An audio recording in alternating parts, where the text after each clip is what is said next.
Hello, everyone, and welcome to yet another episode of Strategy International. If this is your first time here, Strategy International is a global think tank, brings together great minds and discussions on a number of issues internationally, such as international policy and politics, defense and strategy, economy, trade, technology, environment, and much, much more, with a huge array of experts from all over the world.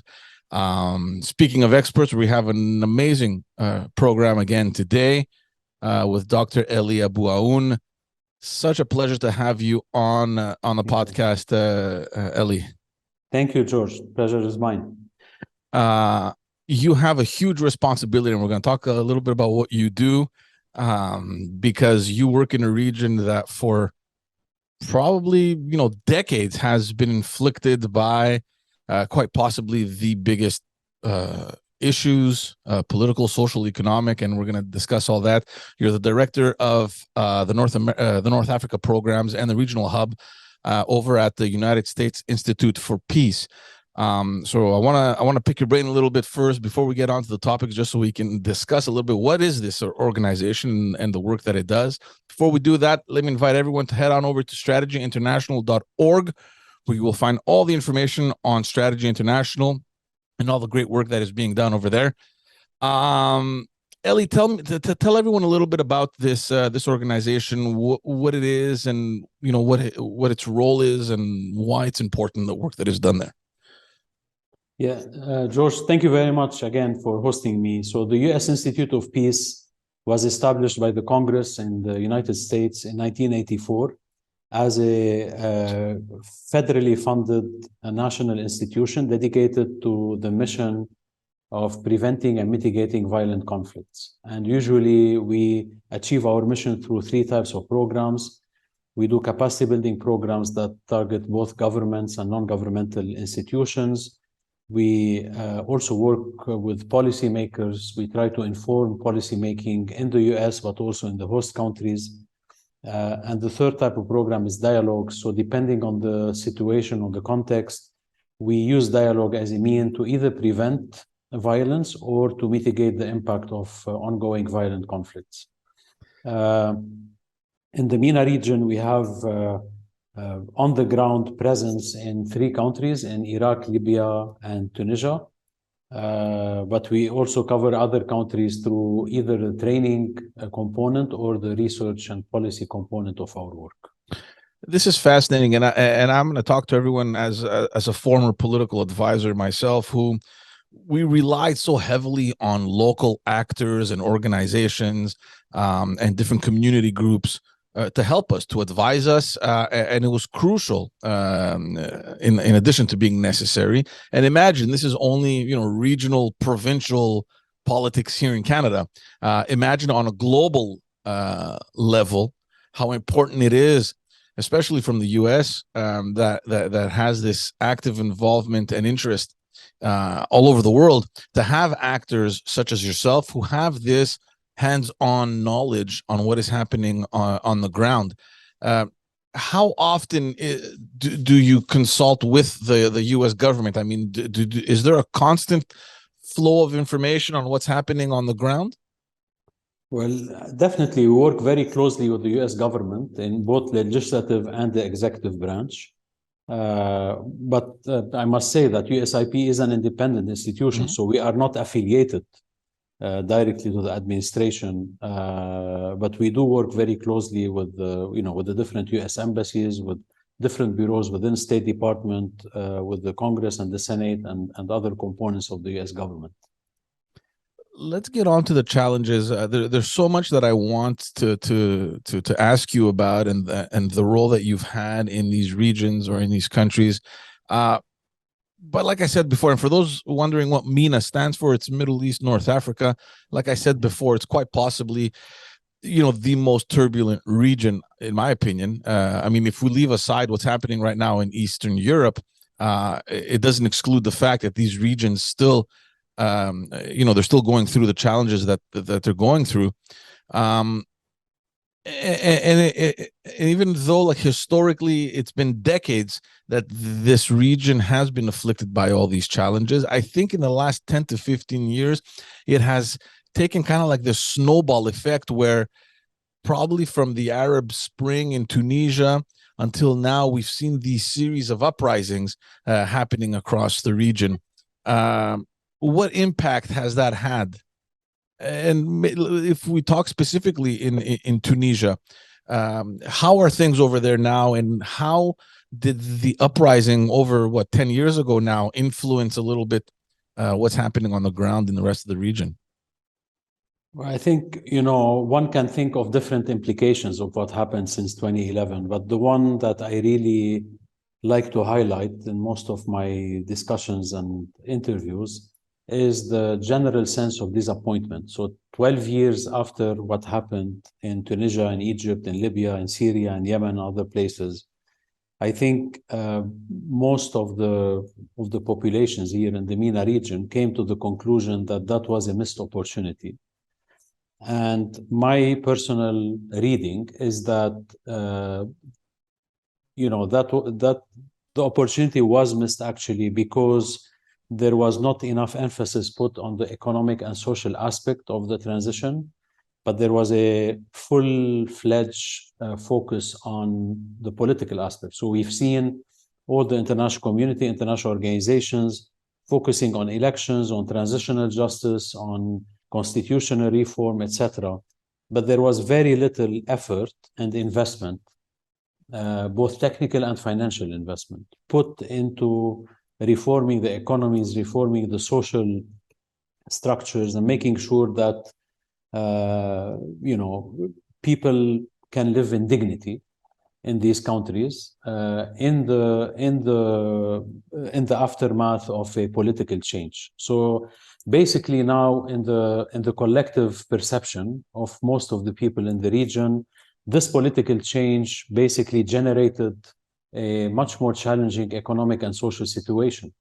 And democracy as a concept is now being blamed by a majority of Tunisians, Libyans, Lebanese, Iraqis, Syrians, etc., as being the culprit, basically, for this situation. So, the whole thing needs to be reworked, and I'm afraid it will take some time before you convince a whole new generation that the problem was not the type of the regime itself, but the problem was the fact that there was no investment, no attention by the local stakeholders and by the international stakeholders. So here I'm not blaming one specific party. I'm just saying that that everyone focused on one aspect of the transition and they ignored the other aspects. And but I think this is but this is what I find complex in these situations, because how can you take the approach that you just mentioned, to look at more economic and social factors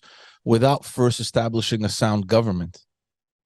No, definitely. In a dictatorship, you can't do any of this. But what I said is that once the regime has changed in Egypt and Tunisia, the focus was, as I said, on elections, transitional justice, constitution, and much, much less on other aspects that touch on the daily life of the population. And, there is a success story in Eastern Europe. Well, I do acknowledge that there are a lot of contextual differences between the Eastern Europe and the MENA region. But I think the comprehensive approach that the Europeans, the Council of Europe and the European Union embraced with the countries that were just going out of the Soviet Union is a proof of concept. It's basically not only work on the political side, you also work on other sides to make sure that the transition is an integrated one. It's not, you can't have a very speedy political transition and a stagnating economy or deteriorating living conditions. it feels, and like you mentioned so rightfully at the beginning, you're an independent organization. This is a nonpartisan institution. You have nothing to do with direct politics or government affiliations. Do you feel that sometimes the approach, it makes total sense what you're saying, and perhaps through the analysis and the knowledge that you've acquired over the years, maybe you're right that there was a sort of blind eye to other factors that should have been considered. Do you sometimes find yourself being in conflict with the political pressures into these regions versus your more practical and hands-on approach based on what you just said? I mean, not really, because a lot of policymakers who are today part of the US government or even governments in the EU, I'm not talking only about the United States, they do acknowledge that there was, something wrong going on, and that the approach should have been different in many ways. And having said this, I don't claim that in 2011 I would have known all of this. Right. So it's something that we learned over the years. I think everyone learned it the hard way. But this is the situation today. I think this is the most logical explanation for what's happening today. Let's move on a little bit more eastward, where we're seeing things happening now. For example, in Libya, where there's a provisional government, and they're having a hard time establishing the foundations of this new governance that should normally take over, following the democratic principles that the different partners are trying to implement. What's happening on that ground? Because there are stuff that are happening that are affecting more super regional elements, and I'm talking about, for example, this agreement that has been signed with Turkey, which technically shouldn't have been signed because it's only a provisional government. So there's a lot of advancement happening on the ground that perhaps shouldn't be happening, that may have long-term impact in that country. Yeah, well, the conflict in Libya is multi-layered. There is definitely a regional dimension, so a very strong competition between Egypt, Turkey, and Italy and other regional or international powers. And there is a very strong domestic dimension, which has to do basically with the grudges or the grievances that many Libyans have against the concept of a centralized government, and the marginalization, the exclusion they feel because of the heavily centralized governance system that currently exists in Libya. And then there's this third dimension that has to do with the social cohesion. So basically, there are also a huge problem when it comes to how diversity in Libya is being accepted and or managed. And you have the implications of 42 years of a socialist economic model that was based on a one-man show with his kids, etc. So going back to your question, yes, I think that the regional powers are not always helpful when it comes to Libya. Sometimes they're pushing for agendas that are prolonging the crisis in Libya. And we know that some of these countries have supported armed groups, and these armed groups have become, with time, well established, and some of them are even co-opting state institutions rather than the opposite. So these are acts that some policymakers may think that they are short-term, but in fact the implications of these decisions and these actions will be long-term and will affect the security of the region in general. The last MOU that was signed between Turkey and the government in Tripoli was perceived as a provocation by a lot of Libyans, but also by other regional powers. And we've seen, kind of a retaliation by Egypt by also taking unilateral moves to delineate their maritime border with Libya. I don't think these actions are helpful. Obviously, this triggers a chain reaction. You do something, the other party does something else, and then we get into a vicious circle of negative actions and risk of violence and etc. So I think that everyone, whether Libyans or the countries who are pushing for specific agendas in Libya, they have an interest now to sit around the table and find a common ground on how to move on from this unhealthy and unhelpful situation to something that is that is less violent, that is more constructive. Especially that many of these countries, if you look at the economic situation in Turkey, in Egypt, in Italy, even in France, it doesn't look good. So everyone needs to take a step back and to look at how they can minimize the violence in Libya, or even stop it if that's possible altogether. And as I said, try to find a common ground to move on to a more constructive path. I don't see how this path will be viable or will be useful to Libyans and to the non-Libyans who are playing a role in Libya. So what's happening on the ground? Because this is taking much longer than anyone had initially thought it would take to establish sort of the principles of moving forward towards a sound governance. I know the UN is heavily involved in there, but are we seeing any progress, or we're still stuck in the middle of these two factions trying to establish their influence or their own power? Well, there are much more than two factions at this stage in Libya. People usually look at it as a binary situation where you have the East and the West. But in fact, for anyone who knows a little bit about Libya, you can definitely see much more fragmentation in the West, fragmentation in the East, and a completely marginalized South that is not even taken into account by many politicians.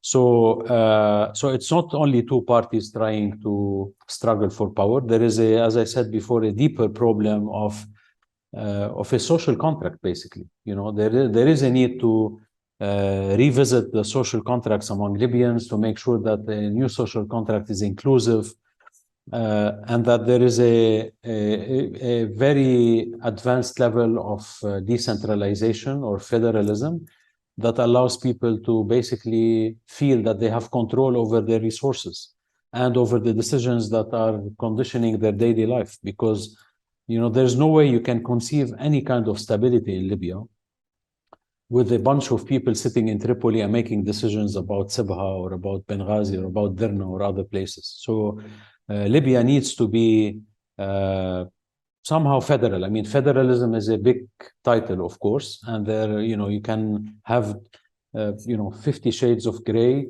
within federalism. But I don't see any possibility to stabilize Libya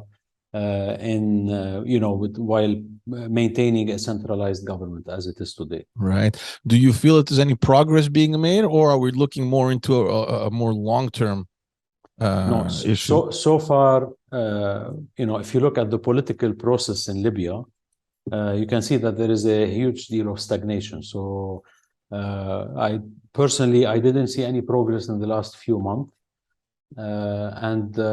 In my different meetings and discussions, I always emphasize the need for the UN mission to actually work harder with the countries who have influence in Libya rather than with the Libyans themselves. I think that the discussions with the Libyans themselves have reached a ceiling, and that without a regional settlement that includes, Turkey, Egypt, Italy, and other countries, I don't see how the Libyans can move forward with any kind of political action or plan at this stage.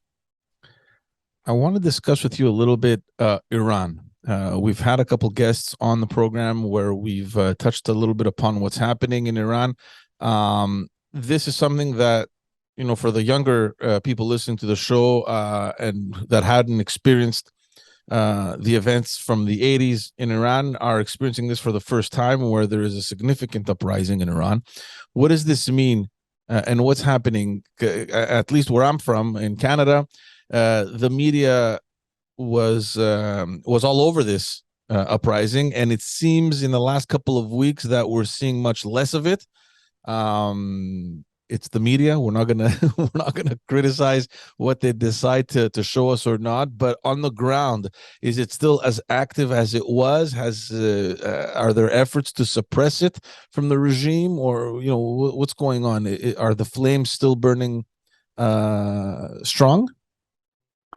Well, I think that first of all, what's happening in Iran is the beginning of a generational change. I don't see how the new generation will accept the state of affairs as they were in Iran for the last 40 years. I understand that people who made the revolution 1979 might be attached to some of their, strategic priorities and expansionist agenda, but I can hardly see a new generation embracing all of this at a time when Iran is suffering from serious economic hardship. So I see this as the beginning of a generational change that will eventually, not in the short term, but hopefully and possibly in the midterm, will lead to a real change at the political level. So everyone who's betting that what's happening today in Iran will lead tomorrow to a change in the regime, I think are making a wrong calculation. But there's definitely a midterm prospect of seeing some changes happening because the new generation will be more active in the labor market. They'll be more active in the political realm, and some of them will become decision makers, hopefully. So things started to move. It will take time, but I see this as part of an overall, a redirection that's happening in Iran. Now, when it comes to the intensity of the protest, as any protest movement, the intensity can go up and down depending on several factors. And the most important factor is the level of suppression that the authorities are using. And we've all seen, so it's not a secret, that the Iranians have been using very, aggressive ways to try and control or suppress the protest movement. So it's only normal to see some, low intensity versus high intensity moments in the protest. Do you think there's any real possibility, like, is it feasible at all, in your expert opinion, to establish these democratic principles that we're used to here in the West in that region? We've had some other people on the podcast that think that the way things have been functioning for millennia or for generations in the region, it's they don't have the same concepts or the same understanding that we have here of what a civil society is or what sound governance is, the principles of rights and freedoms that we have, and it's not the same. I'm just curious to know, in your opinion, on the ground, what is the sentiment? Are people aware of this Western way of life, and if so, do they envision that ever at all in their communities and their countries? Well, it depends on how you define democracy. But before getting into this, I'd like to highlight that 100 years ago, a lot of European countries were as bad as we are today in the region. For sure. So there is, of course, I am hopeful. I think that the region will have to move to a new governance model that is not the same. I mean, what applies in Libya will not apply in Syria. What applies in Syria is not suitable for Iraq, etc., etc. I'm not saying the same model should be applied everywhere, but I'm saying that there must be an organic movement from the bottom up that will basically need to reflect on how governance can be more transparent, more effective, and more inclusive. I think these are the three pillars that we are missing in the region. Now, whether you call this Western democracy, Eastern democracy, non-democracy, it doesn't matter. The name in itself has become problematic because it's always tied to a specific Western agenda. So I tend to avoid using the name because, when I want to discuss with people, I want to discuss the substance, not the name itself. Mm-hmm. And the substance that we need governance models that, as I said, are inclusive, are transparent, and are efficient. These are the three main elements that we're missing in most of the countries. So we've seen dictatorships who had efficient bureaucracies, but they were not inclusive and they were not transparent, right? We've seen some inclusive governments after 2011, but they were neither efficient nor transparent. So, you know, we never had the three elements at one time. And if we manage to get any governance model that combines the three elements, I think the region will be in a much, much better situation. And whether we agree to call it democracy later on, I think that becomes a trivial issue. There's a fascinating thing happening in Syria, the way that I see things, and everywhere. For example, you know, we spoke about Libya, we spoke about Tunisia, Iraq, for example, where you know the involvement of the West or other partners brought certain changes in governance. A shift in leadership, whether it was good or not, is to be argued.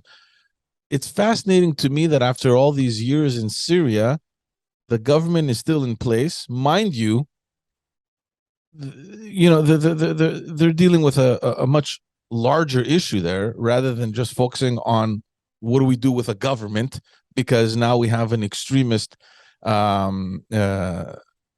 faction organization that is pretty much maybe not in control, but pretty present in the region.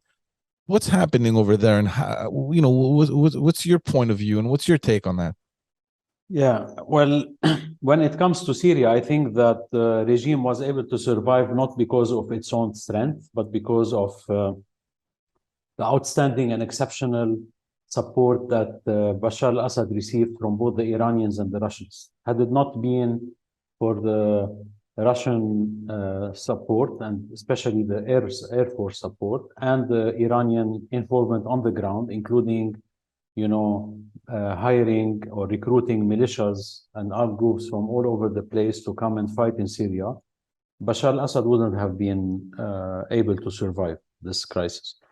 And the other reason, or the reason why most of the Syrians gave up on the project of changing the regime in Syria, is that, in just a few years, between 2012 and 2015, the Syrians were left to choose between a Khalifa and a dictator. And here I blame especially most of the Western countries for leaving the Syrians to choose between a Khalifa and a dictator. And obviously, given the various social and cultural factors, people opted to stay with the dictator rather than to go for a Khalifa. Mm-hmm. But had the West been more consistent in the way they supported the Syrian opposition, and if they wouldn't have allowed for the extremist groups to co-opt the opposition in Syria, then the situation would have been different. I guess now it's too late. Syria has to be looked at from a completely different perspective at this stage. I don't think there is any hope of a regime change in the short to mid-term. So, in your opinion, what needs to be done? Like when you're saying that it needs to be looked at from a different perspective, what is that perspective? Well, unless the case of Iran and Russia has not been dealt with, I can't see, how things can change in Syria. As long as Russia and Iran are as invested as they are today, there's no prospects to do anything in Syria at this stage.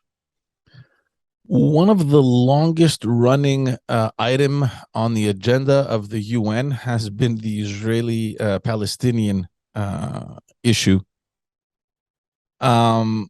This also seems to be going in waves. Sometimes it's good, sometimes it's bad. There was a recent election over there, and arguably it's probably the most right-wing government that has ever been established in that country. Will that new government further alienate, in your opinion, any possible efforts towards any stable resolution there? Well, and this is what's happening today. Yes. So the answer is yes. The current government in Israel is resorting to provocative actions that will basically shut down any possibility of having a genuine dialogue between the Palestinians and the Israelis, which is the only way to resolve the outstanding differences between both parties. I don't see any possibility to have a military resolution to the conflict between the Israelis and the Palestinians. The only way is to have them, engage in a serious dialogue. And what the current government is doing is not helping at all with that. But you know what I find fascinating, Elie? The fact that this government is there, it's there for a reason. It was elected by the people, and the people, obviously, there must be some sentiment that has trickled down to the people in order for them to elect this sort of government. So do you think we've entered into this new, perhaps, generation where this is the way that they think about the Palestinians or vice versa?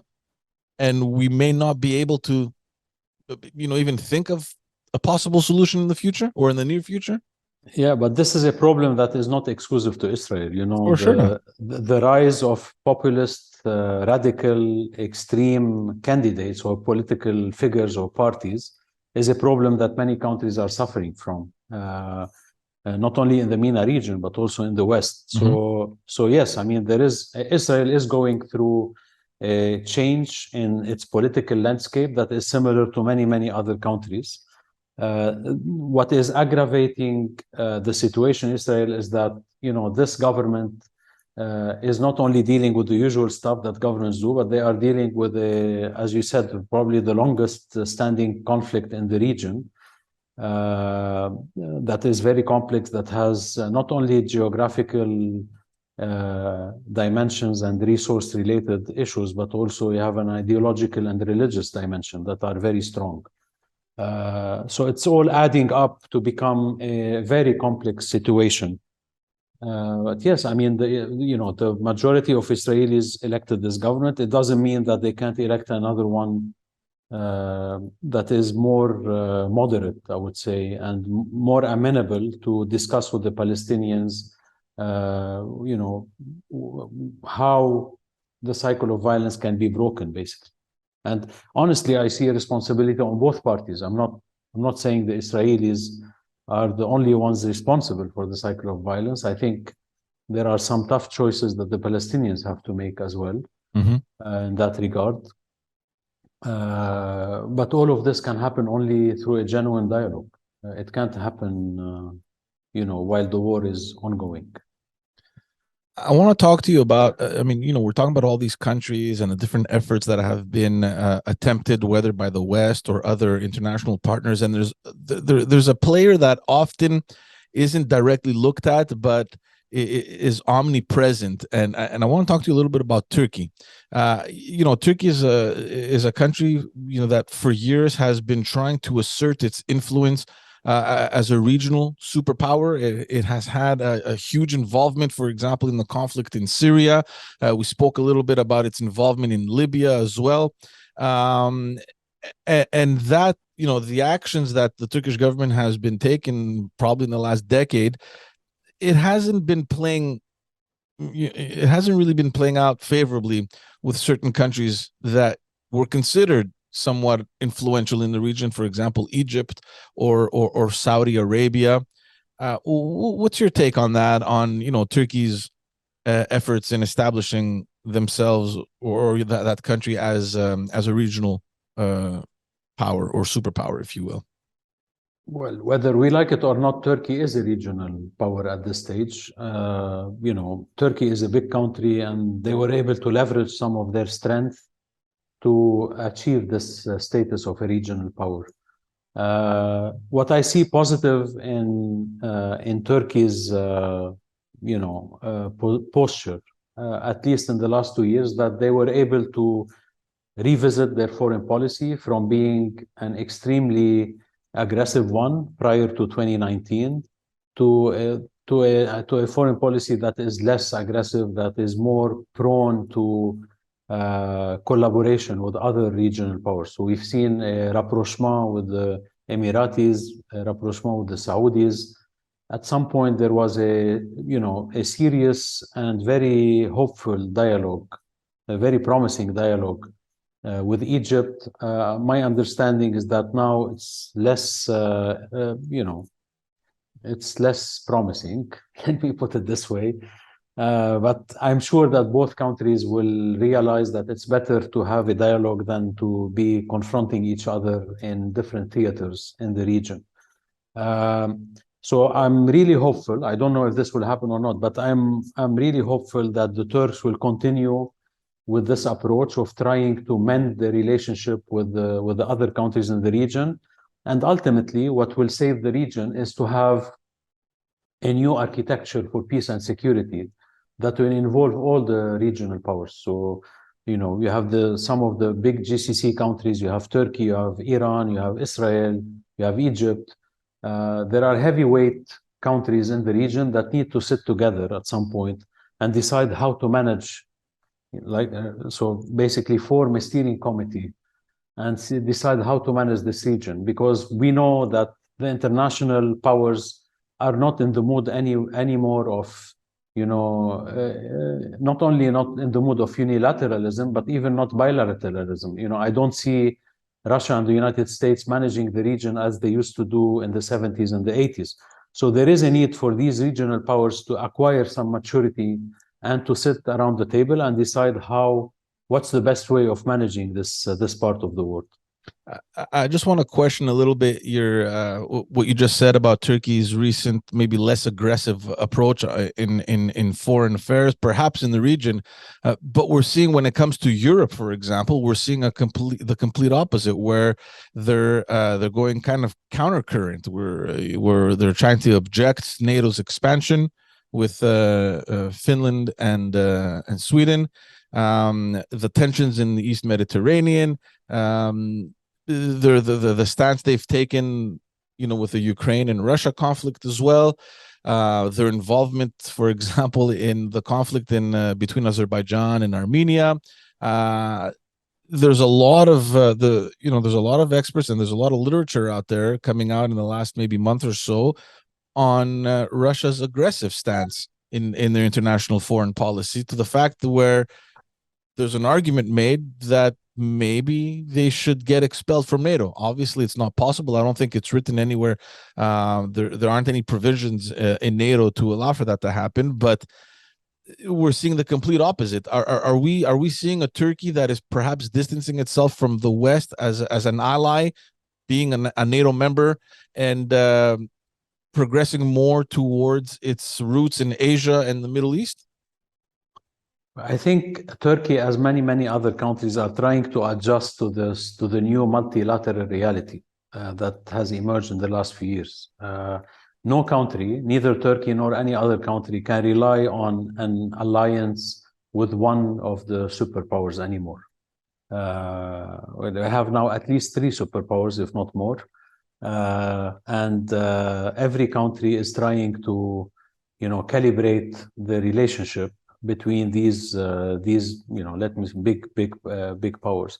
So on the issue of objecting Finland and Sweden's entry into NATO, I think they are conditioning their approval with specific measures against the Kurds rather than objecting for strategic reasons. So it's basically they're leveraging their membership in NATO to get some guarantees that funding streams will be tracked and controlled, etc. And I'm not here defending what Turkey is doing. I think I have a lot of comments about what Turkey did and continues to do in so many parts of the world. But there is, objectively speaking, you can see that there was a recalibration of their foreign policy in the last few years, and that they embraced a more moderate approach by engaging in serious dialogues with the countries that I listed before. And these are facts. It's not my analysis. So it's from a comparative perspective, their foreign policy is less aggressive. Now, whether it's completely constructive, 100% constructive, I don't think so. I don't want to take up a lot of your time. I'm just curious to know, because obviously you have an important presence on the ground where like we've discussed, is really, it presents conflicting and troublesome situations. Do you sometimes feel that, the actions in the region that are taken by the international partners, more often than not the USA, but in addition to the USA, we're talking about other international partners, are sometimes too precipitated without, a proper understanding of local or regional challenges, and an understanding of the repercussions that those actions could maybe have in the long term? Well, yes, I see less strategy in the diplomacy, in the Western diplomacy more specifically. And now the obsession of winning the next election in 4 years is prevailing over, the strategic considerations that we used to see 20 or 30 years before, when there was a Cold War between the West and the Soviet Union. So yes, the Western diplomacy is becoming more interest-based and less value-based. It's becoming less strategic, more transactional. And at the end of the day, the timeline of any government or administration is 4 years. While many of the regional powers who are competing with the West, if you take Iran, Turkey, and other countries in the region, they have a much longer timeline to strategize. So, and this is one of the reasons why they are able to make some gains here and there, is because, Europeans or the Americans are planning for 4 years, while others are planning for a much longer period of time. That's very interesting. So you believe that it's a matter of approach. There should be like kind of like a new mindset involved with these approaches in that region. I think the West needs to go back to a more strategic diplomacy, less transactional, more strategic. They need to leverage and nurture their relationship with their partners. If you look at how, for example, Russia and Iran deal with their partners, even when they make mistakes, versus how the West deals with their partners or allies when they make mistakes, you see a huge difference. Mm-hmm. So yes, there needs to be a completely different approach. As I said, that is more strategic and less transactional. Let me tell you just one, funny story. So a few years ago, the Iranian ambassador in Baghdad was asked why Iran is making, or was able to make so many gains in Iraq in just few years, while the American agenda or the Americans were not able to achieve the goal of stabilizing Iraq. And his answer was quite interesting. He said, you just count how many American ambassadors have been changed since 2003 versus how many Iranian ambassadors have been changed. And then you understand why we've been more successful. So yes, it plays a role. I think it plays a role. And the West, I think, has to take a step back and think how to improve this aspect of their diplomacy. Very interesting. Elie, thank you so much for taking the time. Thank you. I don't want to take up more of your time. I know that you're a busy man. Amazing knowledge that you just shared with our listeners and viewers, that I invite once again to visit www.strategyinternational.org for any information on this think tank. Thank you so much. I appreciate you and the time that you've taken to share this knowledge with our audience. Thank you, George. It was a pleasure talking to you, and looking forward to doing more with Strategy International. We're looking forward to that as well. Have a good day. Bye-bye. Thank you. Bye.